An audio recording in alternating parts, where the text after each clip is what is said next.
Hey everyone, Zain here, and today I'm going to show you how to do Block Blast glitch.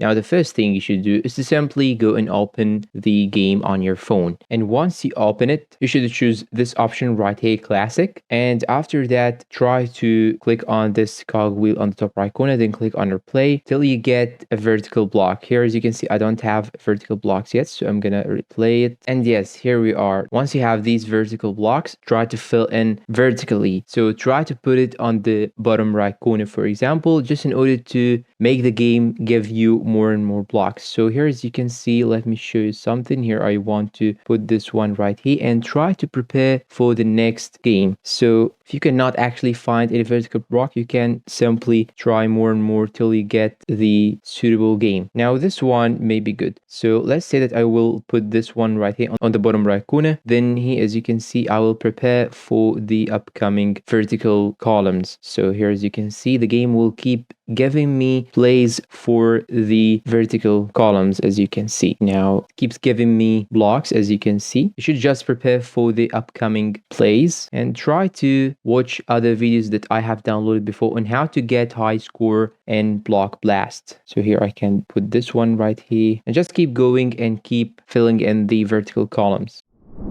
And that's all for today. If you find this video helpful, please don't forget to support us with like, subscribe, comment, share. Thanks for watching and see you in a new video.